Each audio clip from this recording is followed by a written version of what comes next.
నమస్కారం కే న్యూస్ కి స్వాగతం. హెడ్లైన్ చూద్దాం. వైఎస్ రాజశేఖర రెడ్డికి జగన్ ఘన నివాళి.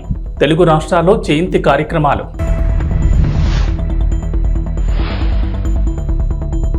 ఏపీలో మహిళలకు గుడ్ న్యూస్. ప్రతి నెల ఒక్కొక్కరికి 1500 రూపాయలు.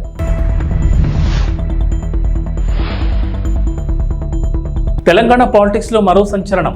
చంద్రబాబుతో బీఆర్ఎస్ ఎమ్మెల్యేల భేటీ.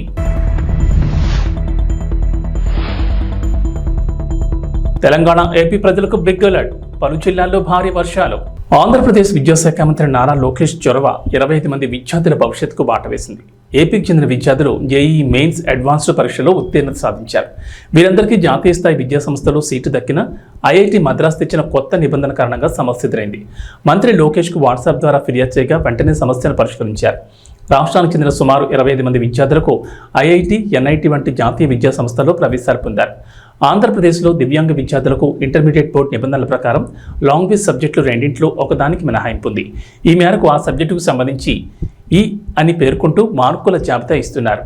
అయితే ఈ ఏడాది జోసా కౌన్సిలింగ్ పర్యవేక్షిస్తున్న ఐఐటి మద్రాస్ నిబంధనలు మార్చడంతో సమస్య మొదలైంది.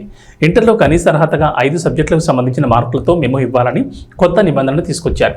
కానీ ఆంధ్రప్రదేశ్ ఇంటర్ బోర్డు అలా మెమో ఇవ్వకపోవడంతో కొందరు దివ్యాంగ విద్యార్థులకు జాతీయ విద్యా సంస్థలో సీటు కోల్పోయే పరిస్థితి వచ్చింది. నేడు దివంగత నేత ఉమ్మడి ఏపీ మాజీ CM doctor YS Rajasekhara Reddy జయంతి. ఈ సందర్భంగా ఇడుపులపాయలోని వైఎస్ఆర్ ఘాట్ దగ్గర ఆంధ్రప్రదేశ్ మాజీ ముఖ్యమంత్రి వైఎస్ జగన్మోహన్ రెడ్డి, వైఎస్ఆర్ సతీమణి వైఎస్ విజయమ్మ, వైఎస్ భారతి అర్పించి ప్రత్యేక ప్రార్థనలు చేశారు.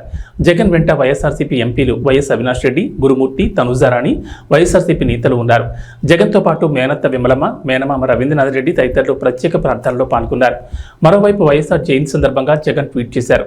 నాన్న, మీ 75వ పుట్టినరోజు మా అందరికీ పండగ రోజు. కోట్లాది కుటుంబాలు ఇవాళ మిమ్మల్ని జ్ఞాపకం చేసుకుంటున్నాయి. వైఎస్ఆర్ కాంగ్రెస్ కార్యకర్తలు, నాయకులు, అభిమానులు మీ పుట్టినరోజున సేవా కార్యక్రమాల్లో ముందుకు సాగుతున్నారు. ప్రజా శ్రేయస్ కోసం మీరు చూపిన మార్గం మాకు శిరోధార్యం. జీవితాంతం మీరు పాటించిన క్రమశిక్షణ, చేసిన కఠోర శ్రమ, రాజకీయాల్లో మీరు చూపిన ధైర్య సాహసాలు మాకు మార్గం. మీ ఆశయాల సాధన లక్ష్యంగా కోట్లాది కుటుంబాల క్షేమమే చేయంగా చివరి వరకు కృషి చేస్తామని అన్నారు.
పక్కరాని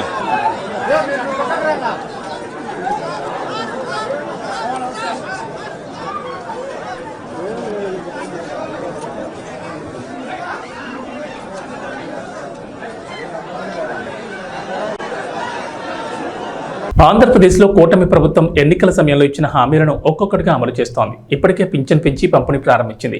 అలాగే డిఎస్సికి సంబంధించి కసరత్తు మొదలైంది. అన్నా క్యాంటీన్లు, ల్యాండ్ టైటిలింగ్ యాక్ట్ రద్దు, నైపుణ్య గణన, ఉచిత ఇసుక విధానం ఇలా నిర్ణయాలు తీసుకుంటున్నారు. తాజాగా మరో పథకాన్ని అమలు చేసేందుకు ప్రభుత్వం సిద్ధమైనట్లు తెలుస్తోంది. ఎన్నికల సమయంలో ప్రకటించిన విధంగా ఆడబిడ్డ నిధి పథకాన్ని కూడా అమలు చేయాలని భావిస్తున్నారట. ఈ పథకానికి సంబంధించి సోషల్ మీడియాలో ఓ ప్రచారం మొదలైంది. ఆంధ్రప్రదేశ్ ప్రభుత్వం త్వరలోనే ఆడబిడ్డ నిధి కింద ప్రతి నెల 18 ఏళ్లు నిన్న ప్రతి యువతి మహిళలకు నెలకు 1500 అకౌంట్లో జమ చేసేందుకు కసరత్తు చేస్తుందంటున్నారు. సోషల్ మీడియా వేదికగా ఓ పోస్ట్ ట్వీట్ వైరల్ అవుతోంది. ఏపీ మహిళా మనులకు శుభవార్త. కూటమి ప్రభుత్వం ఇచ్చిన సూపర్ 6 హామీల్లో భాగంగా త్వరలో విడుదలయ్యే ఆడబిడ్డ నిధి పథకానికి ప్రతి మహిళకు నెలకు 1500 చొప్పున మంజూరు చేయడం జరుగుతుందని అన్నారు. తెలంగాణ రాజకీయాలు రోజురోజుకి ఆసక్తికరంగా మారుతున్నాయి. ఇప్పటికే రేవంత్ రెడ్డి సర్కార్ అధికారంలోకి వచ్చినప్పటి నుంచి బీఆర్ఎస్ ఎమ్మెల్యేలు వరుసగా కాంగ్రెస్ పార్టీలో చేరుతూ రాజకీయ పరిణామాలను పూర్తిగా మార్చేస్తున్నారు. తాజాగా హైదరాబాద్కు వచ్చిన ఏపీ సీఎం నారా చంద్రబాబు నాయుడుతో బీఆర్ఎస్ ఎమ్మెల్యేలు భేటీ అయ్యారు. జూబ్లీహిల్స్లోని చంద్రబాబు నివాసంలో ఆదివారం బీఆర్ఎస్ ఎమ్మెల్యేలు ప్రకాష్ గౌడ్, అరికెపూడి గాంధీ, మిర్యాలగూడ మాజీ ఎమ్మెల్యే భాస్కర్ రావు కలిశారు. ఏపీలో టీడీపీ కూటమి అఖండ విజయం సాధించడంతో పాటు ముఖ్యమంత్రిగా బాధ్యతలు చేపట్టినందుకు చంద్రబాబుకు అభినందనలు తెలిపారు. అనంతరం తెలంగాణలో ప్రస్తుతం నెలకొన్న రాజకీయ పరిణామాలపై చంద్రబాబుతో బీఆర్ఎస్ ఎమ్మెల్యేలు సుదీర్ఘంగా చర్చించినట్లు సమాచారం. అయితే ప్రస్తుతం గ్రేటర్ పరిధిలో గెలిచిన బీఆర్ఎస్ ఎమ్మెల్యేలంతా గతంలో చంద్రబాబు నేతృత్వంలో పనిచేసిన టీడీపీ నేతలే కావడం గమనార్హం. ఆ కారణంగానే మొన్నటి అసెంబ్లీ ఎన్నికల్లో సెటిలర్స్ మద్దతు వారికి ఉండడంతో గెలుపొందారని విశ్లేషకులు వివరించారు. అందుకే ఆ ఎమ్మెల్యేలంతా ఇప్పటికీ టీడీపీకి సానుభూతిపరులుగా ఉన్నట్లు తెలుస్తోంది. మహిళల కోసం తెలంగాణ ప్రభుత్వం అనేక సంక్షేమ పథకాలు అమలు చేస్తోంది. మహాలక్ష్మి పథకం పేరుతో ఆర్టీసీ బస్సులో వారికి ఉచిత బస్సు సౌకర్యం కల్పిస్తోంది. అలాగే ఇదే పథకం కింద రాష్ట్రాల్లోని ఒక్కో మహిళ అకౌంట్లో 2500 రూపాయలు జమ చేసేందుకు సిద్ధమవుతోంది. త్వరలోనే ఈ హామీని నిలబెట్టుకుంటామని ప్రభుత్వ పెద్దలు వెల్లడిస్తున్నారు. తాజాగా మహిళను ఆర్థికంగా మరింతగా బలోపేతం చేసేందుకు గాను మహిళా శక్తి పథకాన్ని అమలు చేయాలని భావిస్తోంది. ఈ పథకానికి ఇప్పటికే సీఎం రేవంత్ రెడ్డి శ్రీకారం చుట్టగా పథకం కింద తెలంగాణలోని స్వయం సహాయక సంఘాలకు పౌల్ట్రీ ఫారాలు, పాడి పశువులు, పాడి ఉత్పత్తుల విక్రయ కేంద్రాలు, దేశవాళీ కోళ్ల పెంపకం, సంచార చేపల విక్రయ కేంద్రాలను మంజూరు చేయాలని సర్కార్ నిర్ణయించింది. మహిళలు ఆయా యూనిట్లు నిర్వహించేందుకు గాను బ్యాంకులు, స్త్రీనిధి, మండల మహిళా సమైక్య ద్వారా రుణ రూపంలో ఆర్థిక సహాయం అందించనున్నారు. తెలంగాణ వ్యాప్తంగా మహిళా సంఘాలు అర్హులైన వారిని ఈ యూనిట్ల కోసం ఎంపిక చేయాలని తాజాగా ప్రభుత్వం జిల్లా కలెక్టర్లను ఆదేశించింది. ప్రస్తుతం రాష్ట్ర వ్యాప్తంగా వర్షాలు కురుస్తున్నాయి. సాధారణంగా వర్షాకాలం వచ్చిందంటే సీజనల్ వ్యాధులు ప్రబలుతాయి. అందులోనూ డెంగీ జ్వరాలు ఎక్కువగా వస్తుంటాయి. దోమకాటు వల్ల ఈ జ్వరాలు ప్రజల్ని ఇబ్బందులు గురిచేస్తాయి. ప్రస్తుతం గ్రేటర్ హైదరాబాద్ పరిధిలో డెంగీ డేంజర్ బెల్స్ మోగిస్తుంది. డెంగీ బారిన పడి వందల మంది ఆసుపత్రులకు క్యూ కడుతున్నారు. తెలంగాణ వ్యాప్తంగా ఇప్పటివరకు 900 డెంగీ కేసులు నమోదు కాగా అందులో సగానికి పైగా హైదరాబాద్ నగరంలోనే నమోదు కావడం ఆందోళన కలిగిస్తోంది. నగరంలోని పలు ప్రభుత్వ ప్రైవేట్ హాస్పిటల్స్లో డెంగీ జ్వరం బారిన పడి చికిత్స తీసుకుంటున్నారు. నల్లకుంట ఫీవర్ హాస్పిటల్కి ఎక్కువ మంది రోగులు జ్వరంతో డెంగీ పరీక్షల కోసం వస్తున్నారు. వర్షాలు కురవడంతో డెంగీకి కారణమయ్యే టైగర్ దోమ విజృంభిస్తోంది. ఈ టైగర్ దోమ కుట్టిన 3-4 రోజుల నుంచి వంటి నొప్పులతో పాటు మొదలై తీవ్ర జ్వరం, తలనొప్పి వస్తుందని డాక్టర్లు చెప్తున్నారు. తొలి దశలో తీవ్ర జ్వరం, ఒంటిపై దద్దుర్లు ఉంటాయని అంటున్నారు. రెండో దశలో ప్లేట్లెట్లు తగ్గడం, బీపీ పడిపోవడం, కడుపులో నొప్పి, వాంతులు, కాలేయంపై ప్రభావం ఉంటుందని అంటున్నారు. రెండో దశలో లక్షణాలు ఎక్కువగా ఉంటే ఆలస్యం చేయకుండా వెంటనే హాస్పిటల్లో చేరాలని సూచిస్తున్నారు. రాష్ట్ర ప్రభుత్వం నూతనంగా ప్రవేశపెట్టిన ఉచిత ఇసుక విధానంలో భాగంగా జరుగుమిల్లి మండలం చతుకపాడులోని ఇసుక రీచ్లను రాష్ట్ర సాంఘిక సంక్షేమ శాఖ మంత్రి డోల బాల వీరాంజనేయ స్వామి ప్రారంభించారు. ఈ కార్యక్రమంలో జిల్లా joint collector R Gopalakrishna, mining శాఖ deputy director Jagannatharao, Ongole RDO GV Krishnareddy పాల్గొన్నారు. ఈ సందర్భంగా స్వామి మాట్లాడుతూ రాష్ట్రంలో గత వైసీపీ ప్రభుత్వం 5 సంవత్సరాల పాటు సహజ వనరులైన ఇసుకను సామాన్య ప్రజలకు అందకుండా ఇబ్బందులు గురిచేసిందన్నారు. ఎన్నికల్లో ఇచ్చిన మాట ప్రకారం నేడు ఉచిత ఇసుక విధానాన్ని ప్రారంభించడం చాలా సంతోషంగా ఉందని, ఈ రోజు నుంచే సిఎన్జి ట్రాన్స్పోర్టింగ్ ఛార్జీలు మాత్రమే తీసుకుంటూ ప్రజలకు ఇసుకను ఉచితంగా ఇవ్వడం జరుగుతుందని, ఈ విధానం అమలుపై భవన నిర్మాణం మీద ఆధారపడిన కార్మికులు హర్షం వ్యక్తం చేస్తున్నారని, ఉచిత ఇసుక విధానాన్ని తీసుకొచ్చినందుకు ముఖ్యమంత్రి చంద్రబాబు నాయుడుకి ప్రజలు కృతజ్ఞతలు తెలియజేస్తున్నారని మంత్రి స్వామి అన్నారు. गातुं यज्ञाय गातुं यज्ञपतये दैवी स्वस्तिरस्तुनः स्वस्तिर्मानुषेभ्यः ओर्ध्वञ्जिगारभेषजं सिन्नो अस्तु देवदे सञ्चतुष्पदे ॐ शान्ति शान्ति शान्तिः।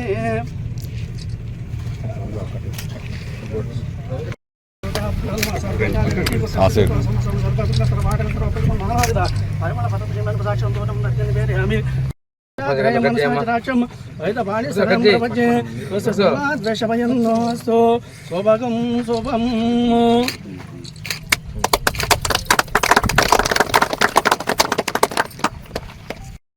ఓం శాంతి శాంతి శాంతి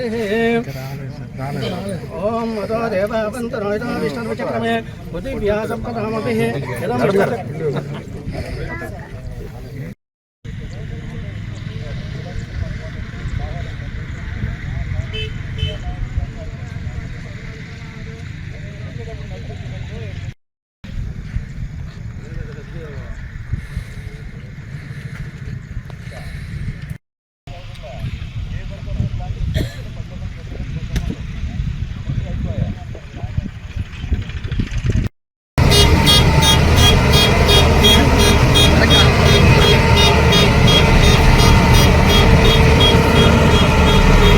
పైకి సార్.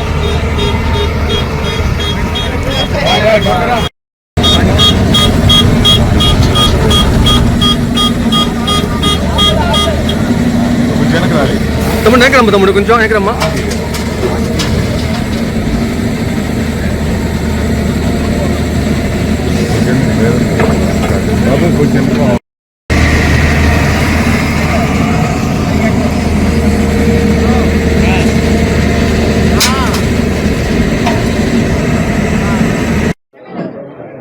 ఐదు సంవత్సరాల నుంచి రాష్ట్రంలో పేదలు మధ్యతరగతి ప్రజలు చాలా ఇబ్బందులు పడ్డారు. సహజ వనరులైనటువంటి ఇసుక కూడా అందలేనంత పనిచేశారు. ట్రాక్టర్ ఇసుక 5,000 రూపాయలు కొనుక్కోవాల్సిన దుస్థితి వచ్చింది. ఎన్నికల ముందు మేము చెప్పాము, ఉచిత ఇసుక విధానాన్ని తీసుకొస్తామని చెప్పాం.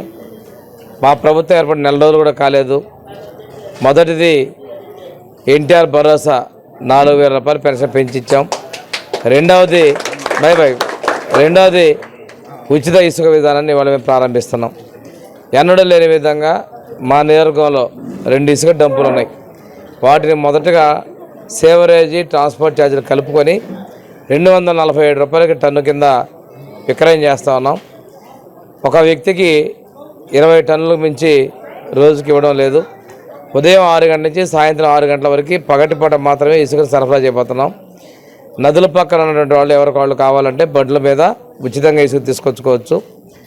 ఈరోజు ట్రాక్టర్ ఇసుక మేము 1,100 నుంచి 1,200 రూపాయలకి ఇసుకకు రేటు లేకుండా ట్రాన్స్పోర్ట్ ఛార్జెస్ ఎవరైతే మాత్రమే వసూలు చేసేస్తున్నాం. ఇది చాలా సంతోషకరమైన విషయం. భవన నిర్మాణం మీద ఆధారపడిన కార్మికులు, బేల్దారులు కావచ్చు, పెయింటర్స్ కావచ్చు, మిగిలినటువంటి ఎలక్ట్రీషియన్ చాలామంది ఉద్యోగస్తులు ప్రజలు చాలా సంతోషంగా ఉన్నారు. 14కి 19 మధ్యలో ఉన్నటువంటి ఉచిత ఇసుక విధానం తిరిగి తెలుగుదేశం, జనసేన, బీజేపీల ఎన్డీఏ ప్రభుత్వం తీసుకొస్తున్నందుకు ముఖ్యమంత్రి చంద్రబాబు నాయుడు గారికి ప్రజలు ధన్యవాదాలు తెలియజేస్తున్నారు. ప్రజల కష్టాలు కూడా తొలగిపోతూ ఉన్నాయి. మన పక్కనే ఉన్న ఇసుక మన సహజ వనరులు మనకి ఉచితంగా అందుతున్నటువంటి లక్ష్యంతో ఉన్నారు. ఈ ఉచిత ఇసుకని రాష్ట్ర వ్యాప్తంగా ఈరోజు మేము ప్రారంభిస్తున్నామని చెప్పి తెలియజేస్తున్నాను. ప్రజలు, ప్రజాప్రతినిధులు, అధికారులు, స్వచ్ఛంద సంస్థలు, మీడియా అందరినీ సమన్వయం చేసుకుని జిల్లా సమగ్ర అభివృద్ధికి తన సాయశక్తుల కృషి చేస్తానని జిల్లా కలెక్టర్ జి రాజకుమార్ పేర్కొన్నారు. ఆదివారం ఉదయం 11:30 కలెక్టరేట్ చేరుకున్న నూతన జిల్లా కలెక్టర్కు వేద పండితులు పూర్ణకుంభంతో స్వాగతం పలికారు. కలెక్టర్ ఛాంబర్లో వేద పండితుల ఆశీర్వచనాలు, సర్వమత ప్రార్థనల అనంతరం ఉదయం 11:30 రాజకుమారి గణియా జిల్లా నూతన కలెక్టర్గా పదవీ బాధ్యతలు స్వీకరించారు. Joint collector T Rahul Kumar Reddy, DRO A Padmaja, ఆర్డీఓలు, జిల్లా అధికారులు, సిబ్బంది జిల్లా కలెక్టర్ను మర్యాదపూర్వకంగా కలిసి పుష్పగుచ్చాలు అందజేసి అభినందనలు తెలిపారు. ఈ సందర్భంగా జిల్లా కలెక్టర్ జి రాజకుమార్ మాట్లాడుతూ ప్రజలకు నిత్యం అందుబాటులో ఉంటూ ప్రజా సమస్యలను పరిష్కరించేందుకు ప్రత్యేక శ్రద్ధ తీసుకుంటారన్నారు. ప్రజాప్రతినిధులు, అధికారులు, స్వచ్ఛంద సంస్థలు, మీడియా అందరినీ సమన్వయం చేసుకుని జిల్లాను అన్ని రంగాల్లో ముందుంచి ప్రగతి పదాన్ని నడిపేందుకు కృషి చేస్తారన్నారు. నంద్యాల లాంటి మంచి జిల్లాకు ఇది తన మొట్టమొదటి కలెక్టర్ పోస్ట్ అని ఆమె పేర్కొన్నారు.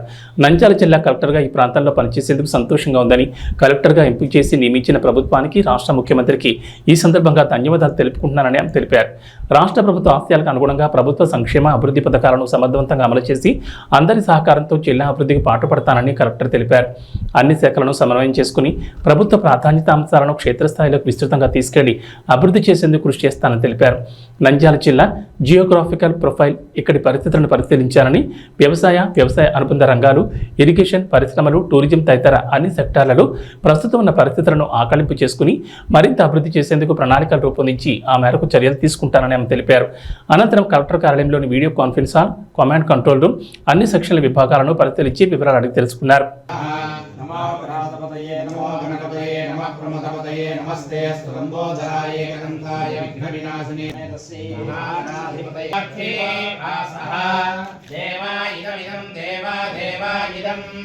ఇదమనస్యమానో సుమనస్యమానో దివి దివి సుమనస్యమానో సుమనస్యమానో దివి దివి దేవా దేవ వసవో దీర్ఘం దీర్ఘం వసవో వసవో దీర్ఘం రాష్ట్రం ధారయతాం ధ్రువం ధ్రువం ధ్రువేణ అభిషా తస్మై దేవా అధిబ్రువన్ అయం చ బ్రహ్మణస్పతి.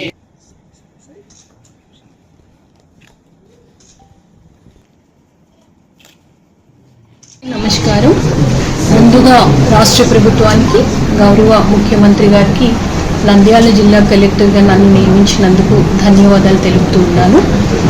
ఒక మంచి జిల్లాకి నేను రావడం, మొట్టమొదటిసారి ఈ ప్రాంతంలో పనిచేసే అవకాశం ఇవ్వడం చాలా సంతోషంగా ఉంది. ఇక్కడ ఉన్న ప్రజలు, ప్రజాప్రతినిధులు, అధికారులు, మీడియా మిత్రులు, NGOs అందరినీ సమన్వయపరుచుకుంటూ జిల్లాని ప్రగతి పదాన నడిపించడానికి నా శాయశక్తిలా నేను కృషి చేస్తాను. ప్రభుత్వ ప్రాధాన్యత అంశాలు ఏమున్నాయో అవి క్షేత్రస్థాయి వరకు తీసుకువెళ్ళి అన్ని శాఖల్ని సమన్వయపరిచి జిల్లాను ఎప్పుడూ కూడా ముందంజలో ఉంచడానికి అన్ని విధాలా నేను కృషి చేస్తానని మాటిస్తూ ఉన్నాను. అలాగే జిల్లా ప్రొఫైల్ మొత్తం చూశాను. ఇక్కడ జోగ్రఫికల్ కండిషన్స్, ఇక్కడ ఉండే various resources, agriculture, irrigation sectors, industries, అలాగే టూరిజం అండ్ అదర్ సెక్టార్స్కి సంబంధించి ఇప్పుడు ఏ విధంగా ఉంది సిస్టమ్, పటిష్టపరచడానికి ఎటువంటి ప్రణాళికలు రూపొందించాలి, అలాగే మరింత అభివృద్ధిలోకి తీసుకువెళ్ళడానికి అందరినీ సమన్వయపరుచుకుంటూ ఏ విధంగా ముందుకు సాగాలి అన్న ప్రయత్నం నేను చేస్తాను. అలాగే జిల్లా ప్రజలు చాలా మంచి ప్రజలు అని చెప్పి, బాగా మంచి మనసున్నవారు అని చెప్పి అందరూ నాకు ఇక్కడికి పంపించారు. ఇప్పుడు ఆ ప్రజలను చూస్తాను, ఆ ప్రజలతో కలిసి పనిచేస్తాను. కాబట్టి జిల్లాని అన్ని విధాలా కూడా అన్ని రంగాల్లో ముందుకు తీసుకువెళ్ళడానికి ప్రయత్నం చేసి ప్రతి ఒక్కరికి కూడా నిత్యం అందుబాటులో ఉంటానని కూడా నేను మాటిస్తూ ఉంటాను. విశ్వనటుడు కమల్ హాసన్ శంకర్ కాంబోలో తెరకెక్కిన ఇండియన్ 2 జూలై 12 ప్రేక్షకుల ముందుకు రాబోతోంది. ఇప్పటికే సినిమా గురించి పాన్ ఇండియా లెవెల్లో గట్టిగానే ప్రమోషన్స్ చేశారు శంకర్. ఇక తెలుగులో కూడా ఈ సినిమాకి మంచి బజ్ ఉండడంతో హైదరాబాద్లో ఆదివారం ప్రీ రిలీజ్ ఈవెంట్ నిర్వహించారు. ఈ సందర్భంగా ఇండియన్ 3తో పాటు గేమ్ చేంజర్ గురించి అప్డేట్స్ ఇచ్చారు శంకర్. అయితే గేమ్ చేంజర్లో కీ రోల్ పోషించిన డైరెక్టర్, నటుడు SJ సూర్య ఈ ప్రీ రిలీజ్ ఈవెంట్లో చేసిన కామెంట్స్ వైరల్ అవుతున్నాయి. ఇండియన్ 2, ఇండియన్ 3, గేమ్ చేంజర్ ఇలా 3 చిత్రాల్లోనూ SJ సూర్య నటించారు. ఇండియన్ 2లో ఓ కేమియోలో కనిపించబోతుంటే ఇండియన్ 3లో ముఖ్య పాత్రలో నటించారట. కానీ గేమ్ చేంజర్లో మాత్రం SJ సూర్యది మెయిన్ రోల్ అంటూ శంకర్ చెప్పారు. ఇక ఈ 3 చిత్రాల్లో తన పాత్రల గురించి చెప్తూ గేమ్ చేంజర్ రిలీజ్పై అభిమానులకి ఓ హింట్ ఇచ్చారు సూర్య. దయచేసి జూలై 12 ఇండియన్ 2 సినిమా చూడండి. ఇండియన్ 2 సక్సెస్ ఈవెంట్ సందర్భంగా ఇండియన్ 3 ట్రైలర్ని విడుదల చేసి సినిమా రిలీజ్ డేట్ను కూడా ప్రకటిస్తాం. అయితే అంతకంటే ముందే గేమ్ చేంజర్ విడుదలవుతుంది. నేను ఇండియన్ 2లో కాసేపే కనిపిస్తాను. సినిమా చాలా బాగా వచ్చింది, కానీ ఇండియన్ 3 గేమ్ చేంజర్లో నేను ముఖ్యమైన పాత్రలో పోషించాను. ఖచ్చితంగా మీ అందరినీ సర్ప్రైజ్ చేస్తానంటూ SJ సూర్య చెప్పారు.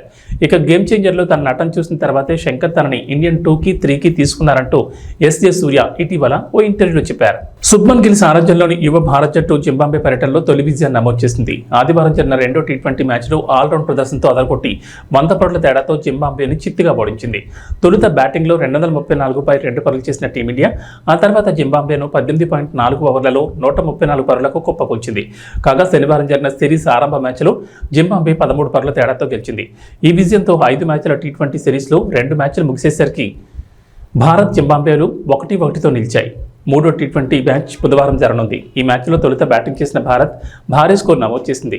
IPL 2024 హీరో అభిషేక్ శర్మ సెంచరీతో చిత్తకొట్టడంతో నిర్ణీత 20 ఓవర్లలో 2 వికెట్ల నష్టానికి 234 పరుగులు చేసింది. రుతురాజ్ గైక్వాడ్ 47 బంతుల్లో 77 రన్స్, రింకు సింగ్ 22 బంతుల్లో 48 రన్స్తో బ్యాట్ చులిపించారు. ఈ మ్యాచ్లో తొలి 10 ఓవర్లలో 74/1 పరుగులు మాత్రమే చేసిన భారత్ ఆ తర్వాత యువ బ్యాటర్లు 6 ఓవర్లతో చెలరేగడంతో చివరి 10 ఓవర్లలో 160కి 1 వికెట్ కోల్పోయి రన్స్ పెండుకుంది. అనంతరం భారీ లక్ష్యంతో బరిలో దిగిన జింబాబ్వే భారత బౌలర్ల దాటికి వరుసగా వికెట్లు కోల్పోయింది. ఓ దశలో బ్రియాన్ బానెట్ 9 బంతుల్లో 26 పరుగులు చేయడంతో 2.5 ఓవర్లలో 1 వికెట్ నష్టానికి 40 పరుగులతో నిలిచింది. ఆ తర్వాత వరుసగా వికెట్లు కోల్పోయి పీకర్లతో కష్టాల్లో పడింది. పేసర్లు ముఖేష్ కుమార్, అవిష్ ఖాన్ల దెబ్బకు 4 వికెట్ల నష్టానికి 46తో నిలిచింది. ఆ తర్వాత కూడా వరుసగా వికెట్లు కోల్పోయి 18.4 ఓవర్లలో 134 పరుగులకు ఆల్అౌట్ అయింది. భారత బౌలర్లలో ముఖేష్ కుమార్ 3, అవిష్ ఖాన్ 3, రవి బిష్ణు 2, వాషింగ్టన్ సుందర్ 1 వికెట్ తీశారు. ఈ మ్యాచ్ ఫలితంతో 5 మ్యాచ్ల T20 సిరీస్ 2 మ్యాచ్లు ముగిసేసరికి 1-1తో సమమైంది. 3వ T20 మ్యాచ్ జూలై 10న జరగనుంది.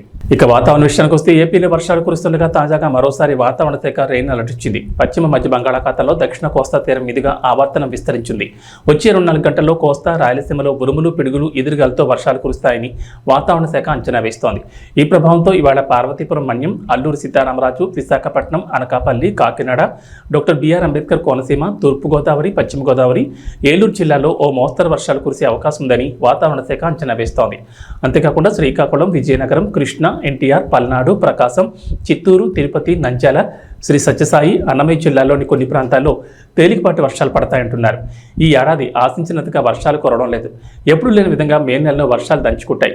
రైతులు విత్తనాలు విత్తే జూన్ నెలలో మాత్రం సరిగ్గా వర్షాలు పడలేదు. అడపాదడపా భారీ వర్షాలు మినహా ఎక్కువగా రైతులకు లాభం చేసేలా వర్షాలైతే కురవలేదు. ఈ నేపథ్యంలో తాజాగా తెలంగాణ ప్రజలకు, రైతులకు హైదరాబాద్ వాతావరణ కేంద్రం అధికారులు తీపి కబురు చెప్పారు. ఇవాళ తెలంగాణలో 11 జిల్లాల్లో భారీ వర్షాలు కురుస్తాయంటున్నారు. ఇవి బులెటిన్ విశేషాలు. నమస్కారం.